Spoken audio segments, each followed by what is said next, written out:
Bonjour à tous. Hello, George. Hello, Hello. everyone. Hi, I'm Cheryl Brutvan, the Director of Curatorial Affairs at the Norton Museum, and I'm so happy to see my dear friend and colleague, George Shackelford, who's in Fort Worth at the Kimbell Art Museum. Hi, George. Hello, Cheryl. And hello, everybody. I guess mostly in Palm Beach, but maybe everywhere. Tout le monde. May I first just introduce George as we celebrate Edgar Degas today. George and I know each other from the MFA Boston, where he was chair of the Art of Europe from 1999 until 2011, 2012, when he became deputy director at the Kimbell Art Museum. But you probably know George's work. If you've seen an impressionist art exhibit in the last 15 years or so, George Shackelford might have had something to do with it. In fact, he's been such a great scholar on French painting of the late 19th and early 20th century that the Republic of France acknowledged it when they appointed him a Chevalier of the Order of Arts and Letters in 2005. But among his many exhibitions in Boston, he was involved with the Monet at the 20th century, Van Gogh Face to Face, Gauguin Tahiti, Impressionist still life, Impressionist landscape. And then when he gets to the Kimbell, he worked on Monet's early years and Monet late years. Really beautiful exhibit I was lucky enough to see. Throughout this, though, Degas has been a through line, and George had his first great success with an exhibition on Degas and dancers at the National Gallery of Art back in, 1984. Yes, the very old days. 2011 did Degas and the Nude. And so we are thrilled to have George here today to talk about Edgar Degas and also look at one of the drawings in our collection at the Norton. It's wonderful to be together because this is such a difficult time. And I'm hoping that you would be able to start with some insight on who was Degas? What kind of man was he? And would he have survived the isolation of this pandemic? What do you think? I think he would have. I think he would have survived the isolation. I was talking, Cheryl. You and I were talking the other day about for those people who live by themselves. The last several months has been an interesting time because we've been when we've been sheltering in place, we've been alone. And I know some people who may be listening might be in the same book, same Same place, same yeah. place, same boat. Difficult. And it's a different thing when you're used to being, at least for part of your day, always by yourself. Mm-hmm.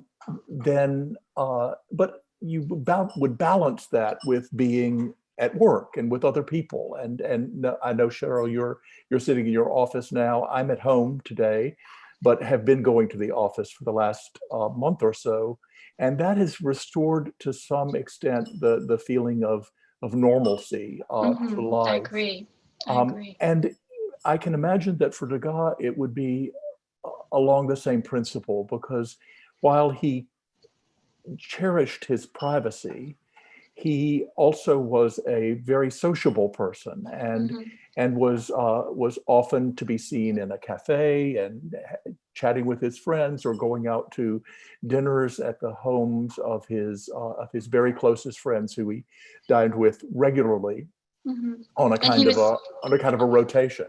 yeah, and always out. I mean, I mean, his art is figurative. He was looking at people. He Looking was at looking at people. the world around him. Absolutely, and going to the opera above all. I mean, he was a subscriber, and he not only was at the opera of an evening, he could sign in and go in and sit and kind of come and go. He didn't necessarily have to be there the whole evening, and he could also go behind the scenes Mm-hmm.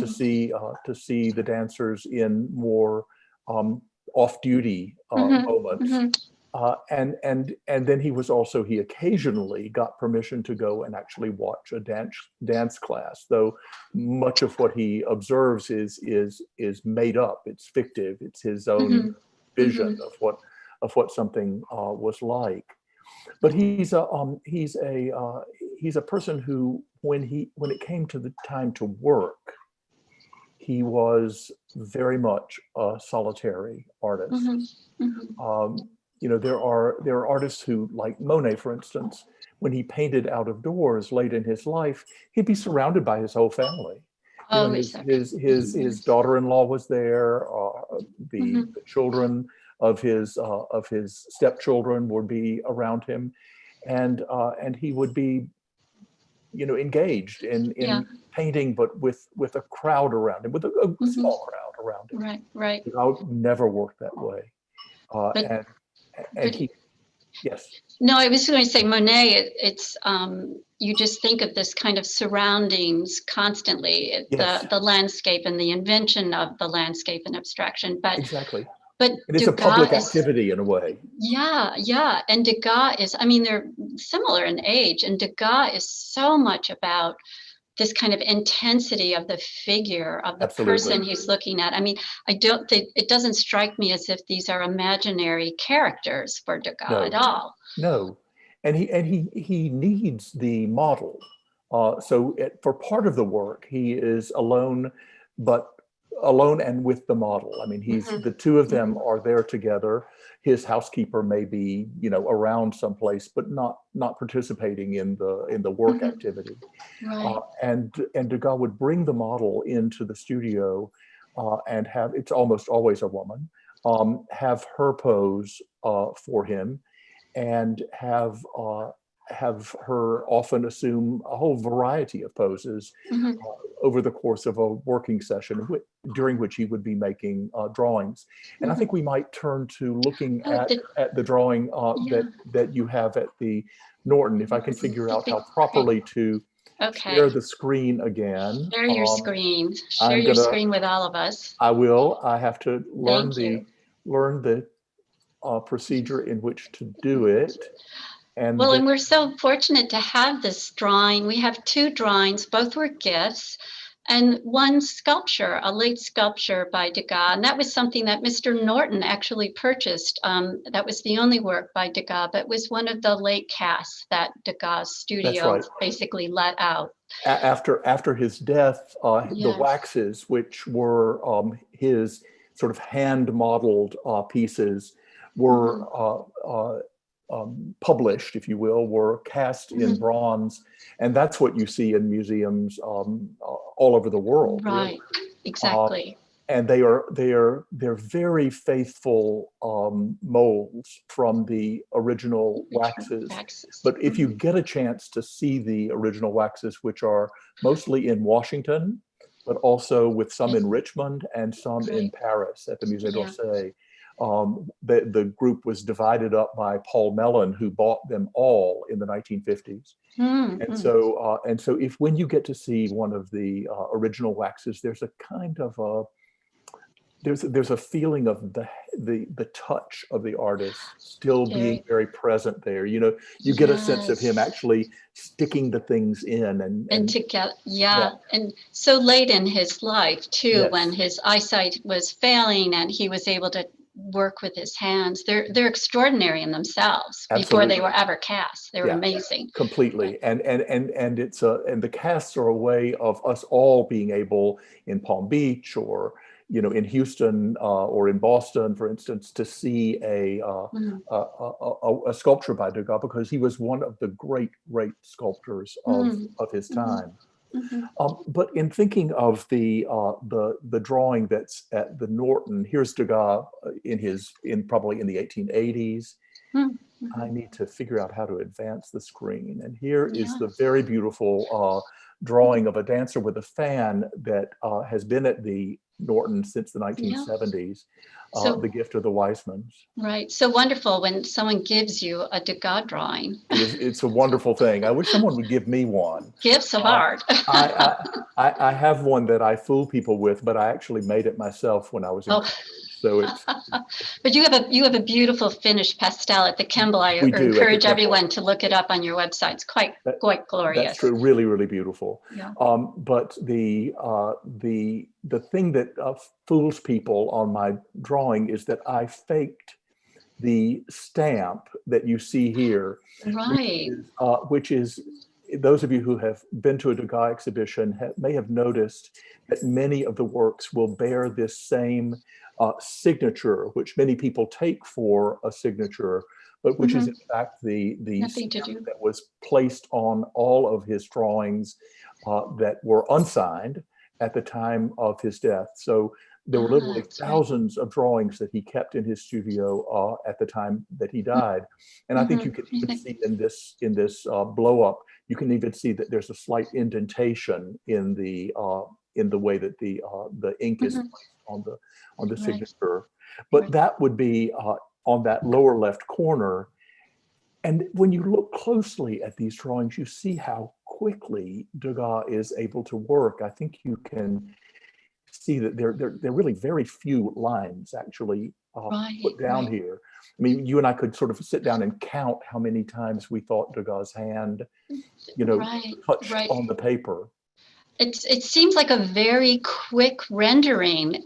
Do you think it would have been something he was at the ballet studio and did before someone? I think this is in his studio. Oh, I think really? I think he has a professional model dressed in a tutu and wearing stockings probably and ballet slippers and dressed just like a dancer. And she might even have been a dancer who was taking time off to pose for him. Know that he had the accoutrements of the ballet attire to let a model put them on into the studio. I see. Exactly. Okay. He had a tutu and he had a skirt that would have sufficed for the duration of the pose, even if she was wearing basically her slip or her chemise underneath the tutu, and that might be what we're seeing here, because in fact you see the folds, the gathers of her top. Bodice, might well be, in fact, not a bodice, but in fact the top part of her slip, which she was wearing while posing for him. And again, you see how he's using this black chalk, or I think it's more likely chalk than charcoal, but it's hard to tell until you're right on top of it. Right. But he's doing it both with these hatching marks, and then when it comes to the face, he's using his fingers or perhaps a bit of a cloth to smooth out the charcoal and to create this very, very beautiful shadow that renders the cheek and the nose and the forehead of the dancer.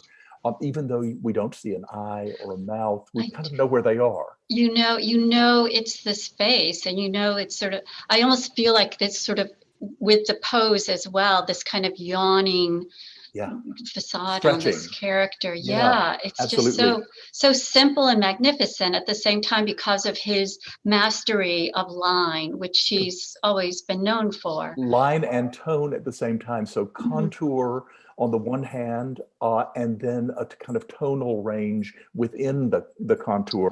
Then sometimes they get a little bit mixed, as in the treatment of the hand, which I think is one of the most beautiful parts of this drawing, where he just takes the outside contour at the right here, he pulls it straight up past her elbow, up past her wrist, and then lets it curve in, and then he adds just a few strokes, one of which is the angle of her thumb, a few more strokes to suggest her fingers, and the palm of her hand, which is curved back, and let me see if I can get it in the picture, curved back and raised up. Just symbolizes this kind of awkwardness or commonness, or that strange kind of posture that he becomes known for too, this sort of willingness to depict something that is not the typical version of the body. There's nothing academic about this at all. There's not the least bit. She's clearly not a goddess. She is frankly kind of awkward. I mean, he wasn't quite sure of he draws her own right foot, which is on the left. He draws it twice. And right, the sense of movement, not so much cinematic, but just like trying to get it right. Exactly. The first time he put it down might not have been the right one. And so he goes back, he's not afraid to erase partially or rub out and then reposition. And in the drawing that you see here at the left, which is in a private collection, you see him taking the same kind of approach, and here with a slightly sharper drawing tool. You know, so that the lines are a little bit more precise than in the Norton drawing. Right, right. And then adding a bit of white because we can very much sense that the light is coming from the left and behind in the Norton drawing. And it's the same thing in the drawing in the private collection. The light is coming in from the left. You see the highlights on her arms and on her skirt. And it's coming from the other side of her rather than from Degas' angle. Right. So much more defined. Yes, I mean, and here much more defined. Finished. And then squared up also, he puts a ruler on top of it and draws these straight lines because he is going to transfer these drawings onto into a composition. Right, right. And it would be a composition like this one, and in fact, this very one, which is at the Metropolitan in New York, of dancers in the rehearsal room with a double bass. It's kind of odd, you know, there are these two big double basses, which almost certainly would never have really been used. No, but how perfect, brings your eye into the scene, right? So clever. And they, in a way, they kind of stand in for us, you know, because they're in there. They might stand in for the artist in a sense. Right. There are two of them. One which has its end, the neck of the double bass comes in from the exact lower right corner, lower left corner, and touches the second double bass, which then goes behind the dancer who's sitting in a chair and adjusting her slipper with her bow, the bow of her dress sticking up in the air. The drawing we were just looking at before is for this figure, who is seen sort of tying her shawl. It's not exactly like that, but you can see that a drawing like this. Sorry, my dogs are in here. My dogs are saying hello. That's Jack. Jack trying to get Thomas to play with him. So great that it's live. I love it. It is live and live and no 7 second delay just to make sure nothing bad happens. So anyway, back to Degas. He's using a drawing like this one to do the figure, but for every one of those figures that you see behind her, there is another drawing someplace, and these were all kept in you know, sort of folders, and he could pull them out and reuse them and recompose them. And so that this figure, who is in the middle ground in this painting, might be in the deep background in the other painting. Right, and it's in fact in the deep background that we find the dancer from the Norton drawing, because there she is. You can see the second figure in from the right, with her hand raised up, and he's used the Norton drawing. Yeah, incredible. To make sure that he gets the hand right. Right. You know. And you know, that counterpoint with the fan also, which in this drawing is just this wonderful expanse, sort of positive negative space. And yet it enlivens this whole upper corner of this composition of the painting with this bright red coming forward. Exactly. And he knows that he has the opportunity to use that fan and to call attention to the deep background, you know, to pull your eye back. That sharp orange red color really gets you looking at her, and she's otherwise so sort of nondescript. Still anonymous. Yeah, completely anonymous. Defined. And you see that he's really done, but in the drawing at the Norton, he's done everything that he needs to do to be able to do that drawing. To be able to do that figure at the top right end of the thing, and that's really how kind of wonderful an image like this could be. And you know, we think of Degas getting old in this kind of solitude, and this photograph was probably posed by Degas. We don't know who clicked the shutter. It could have been his friend Bartolome. It could also have been his maid, Zoe. Really? who is sometimes shown in these images of Degas. Uh-huh. I'm so curious too, though. There's been so much more information about the ballet, the ballerinas. We have this sort of joyous view that they are athletes today, and they are, it's this dream of a child, a girl, to become the ballet dancer. But was that the case at the time with the French ballet? It was a harder life for ballerina. Yeah. I mean, it's not that sentimental view that we have today when Degas is looking at these young women, or the women in the opera, that it was really this figure study for him, it seems. And I think that the dance provided a subject like the bather that suited his preoccupation with drawing the human figure, which is something that lasted to the very, very end of his life. I wanted to touch back on let's come back to dancers in a moment, but I wanted to show our audience something. When Degas gets old, he is even more in his solitude. There's a remarkable moment that we have of the very old Degas. And remember, he's doing dancers and bathers and also jockeys right up until the end. So all of this is being done, though, from this incredible group of drawings that the Norton image is part of. And they grow in large, they get bigger, the strokes go bigger. And it is very much an old man, but an old man who still has his moments of getting out. And this is what I wanted to, this is my surprise for you. Okay. There's Degas.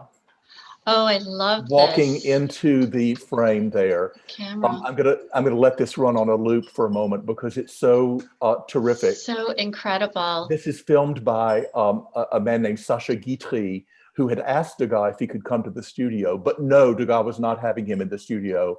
So Guitry had to lie in wait on the street to catch Degas out on one of his walks. Amazing. And I am sure that Degas knows he's there, but is not paying attention to him at all. Look how everybody else is aware of the camera. Of the camera, except for the man on the bicycle, these girls who pass by and watch.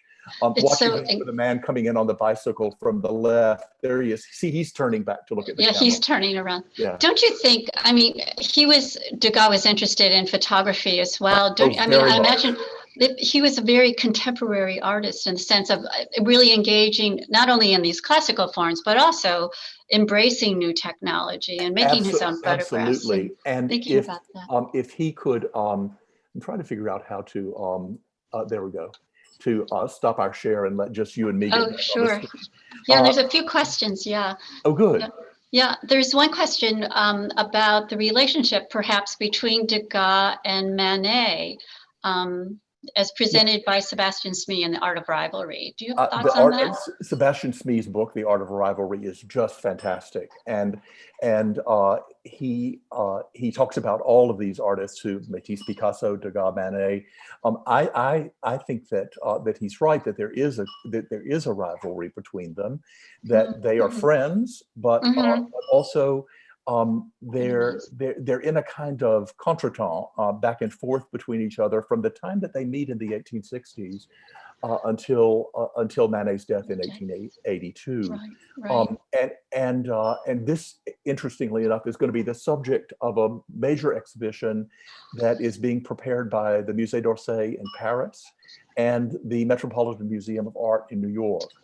So look forward to the visual realization of that discussion coming up at the Met. And I'm not sure what year it's going to be, and it may not be the same year that it was originally intended to be because of all of the changes that we've had. But those two museums can do the show basically with their own collections. With their own collections, exactly. And Manet too is such a modern and contemporary artist. Incredible. I mean, one of my all-time favorites. Can you also, I was just curious, since you know Degas' work so well, How long did it take you to figure out where the drawing of the figure, where that particular figure may be in a painting? Do you just know all of the dancer paintings, George? Well, How did you do that? kind of now I kind of do, but remember I started on this, I'm 65 and I started on this when I was 25. So Right. I've been working on this for 40 years. So if I don't know it by now, it's he a made a bad lot sign. of, But he did make, he made a lot of drawings. I mean, he so was true. very active. So, but what is it about Degas? I mean, since you have worked on all these other artists, what is it about Degas that is so appealing? I mean, still, I find him as well, but what is it for you that makes him so I think, enduring?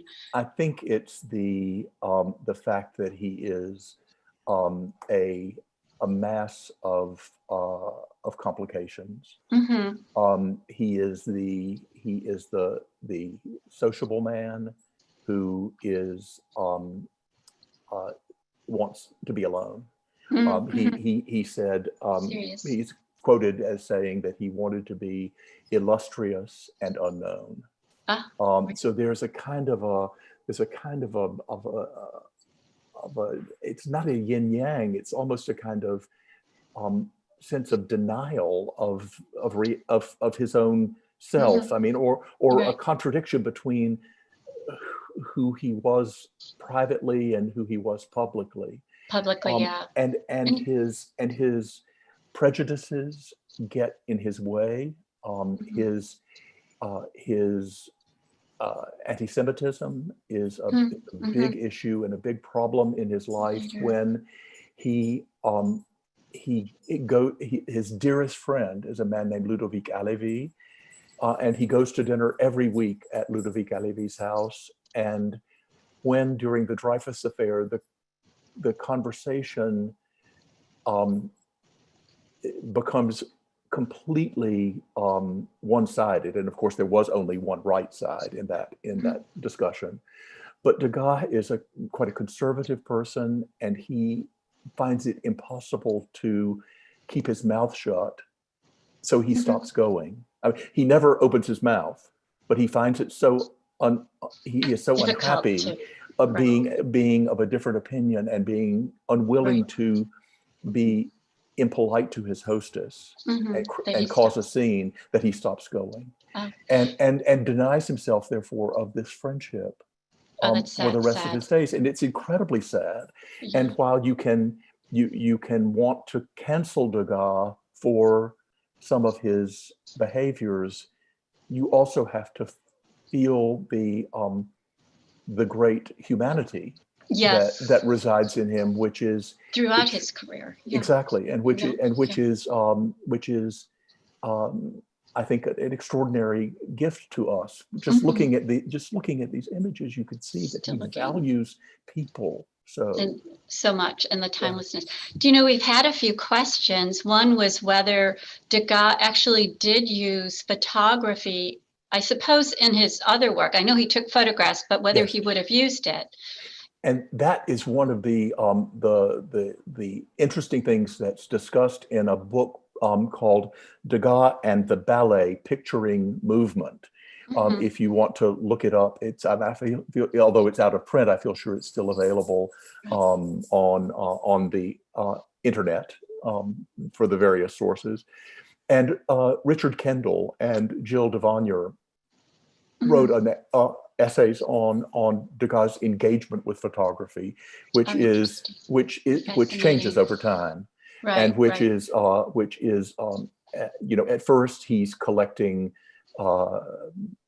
picture postcards of people and using them in his work, and then he starts making photographs, and that has a different kind of influence on his work. But all of the things that we think of as being photographic or cinematic, the croppings, the weird croppings and the cutoffs, all of those are things that happen when there is instantaneous photography, which comes with the invention of the brownie and home photographs, which are a thing of the 1890s. And Degas is doing all those things in the 1870s and 80s. So they don't come out of photographs. Out of photography, right? But there is. Is it also the interest in the composition of Japanese art, Yes. Japanese woodcuts, and that whole exchange. And that's where it comes they're from. doing this without photography. So and it's then sort when of you that, get an artist like Vuillard or Bonnard who uses an instrument, a brownie camera, and they're taking pictures, and suddenly their pictures start looking like the Japanese prints that they admire, then they're in heaven. Because they can really integrate photography very, very, very seamlessly and fruitfully into their own work. So wonderful to be open to that. I mean, in a very difficult time. I mean, going into the 20th century too, everything that's happening, but it's also like World War I is right there. I think Degas is largely unaware of World War I, because by the time it is on, he has become really an invalid. Unlike Monet, who has a son and a stepson at the front. He's very, very much in fear of the war, what it might do to his family. Right. Degas dies in 1917. And the interesting thing is that the sales of his studio take place during wartime. And people who were at the sales, there was one moment when the sale room emptied because people were afraid of being bombed. And it's a phenomenal story. Incredible. Yeah. And there's one other completely different subject. Someone's asking whether, or could you comment on Degas when he was in America? He was in New Orleans, your home native state, Louisiana. Yeah, I come from Louisiana, but I come from the fried chicken belt of Louisiana as opposed to the gumbo belt. But still, Degas had family, right? I like gumbo. Degas' family was Degas' mother was born in the West Indies, but moved to New Orleans, and then from New Orleans to Paris in the 1830s. Degas' uncle stayed behind or went back to New Orleans and got involved in the cotton business, not growing, but buying and grading cotton. Oh, I see. And then Degas' brothers, two of his younger brothers, moved back to New Orleans to join their uncle's business. So Degas had family living in New Orleans. He had the uncle and two brothers and sisters-in-law and cousins who were the children of his uncle. And he went to visit them in 1872 over the holiday season and New Year of 72, 73. And he was there for this period of several months and made beautiful paintings and drawings and pastels while he was there. These are just terrific works, and it's and inspired him. He loved being in New Orleans, and he loved being with his family, and he missed them, I think, when he went back to France. Was he only visited once to New Orleans? Just once. Oh, incredible! Remember, it was a big deal to make travel across the ocean. Yeah. And then to get from New York to New Orleans was several days on a train, and so he took off from Paris, went to Liverpool, took a steamer across the Atlantic from Liverpool to New York, and then down by train from New York to amazing. Yeah. So, are there any Degas paintings, drawings? Are there many left in private collections? Yes. I know when we were at the MFA Boston, you had this great coup of obtaining one of the last paintings in a private collection for the MFA. And if anyone has that chance to get to Boston or look on their website, beautiful portrait, Italian family that's acquired. His aunt Fanny, his father's youngest sister, whose name was Stephanie in French and Stefanina in Italian, because Degas' father had been born actually in Naples and came back to, both of his parents were kind of expats from expat families. And the two of them went back to Paris and met, and thereon hangs a tale.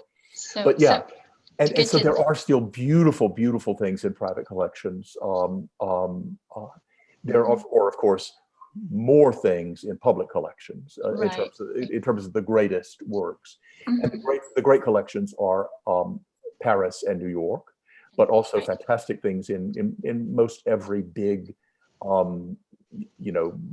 municipal museum in America, certainly, Right. and as well as abroad. But no, the portrait of Degas' Aunt Fanny was a work that we were able to buy from the descendants of the great French collector David Valle, who had bought it in the 1920s, and his family had held it until the 2002 when we bought it at the MFA, and that's one of the greatest things that was then in private hands. But there are still extraordinary works by yeah. And there are drawings by Degas that come up for sale all the time.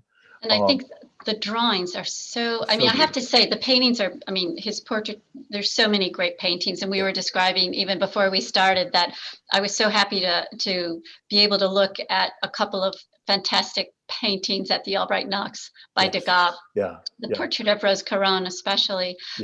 But I do think his drawings are rather extraordinary, and those, you know, the intimacy always of works on paper, but that he also expands into more finished paintings with pastel are still so timeless. They're quite beautiful. Drawing was the fundamental art activity for Degas.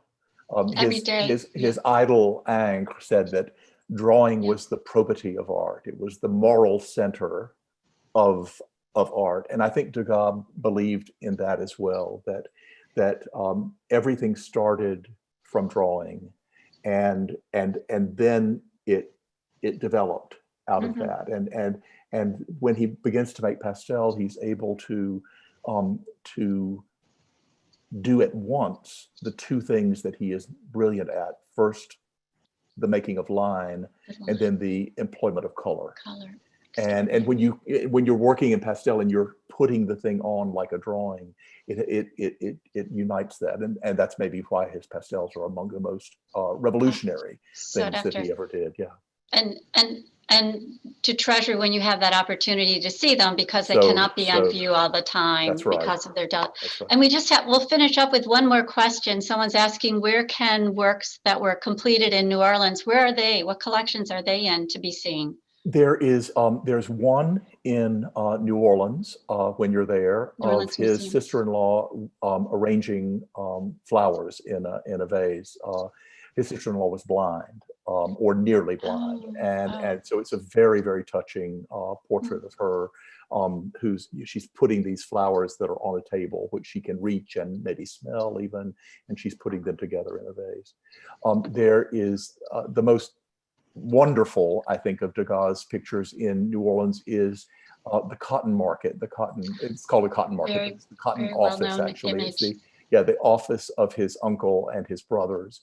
And it is remarkably in a small museum in the southwest of France in a town called Pau, P-A-U, where it was bought by a friend of Degas who was curator of the museum in the 1870s. It was the first work by Degas to enter any public collection. Worth a pilgrimage. Yes. There are things in Paris. There's a beautiful painting at the Fog Art Museum at Harvard of, again, in the cotton office. And then there are portraits that were made of his family that are in museums really sort of around. There's no place where you can go and see 5 of them at once. You know, but there are 2 great things actually in Paris, in Copenhagen, and they are, I believe, at the Carlsberg Glyptothek, but I may be wrong, and they may be at the Ordrupgaard Sammlung, but forgive me, I'm not quite sure, but there are 2 things that are in Copenhagen, yeah. Look it up, you'll find it in Google. Right, with images. A Google of Degas New Orleans will bring up a lot of images for you. All of them. We're so thrilled to be able to celebrate Degas with you today, George. It's really been a pleasure. And do we think there's another Degas show in your future? You know, I would love to do an exhibition about Degas drawings, just literally devoted to the subject of drawing. And we'll see whether that might happen at some time. Maybe my last project, or maybe for my retirement, Cheryl. Well, that's not for a while, I hope. No. It's not far off, but not for a while. Well, thank you again. Happy Thank you so birthday, much. Degas, and we're Happy so birthday to thrilled to be Degas. with you. And thanks everybody for listening. Thank you.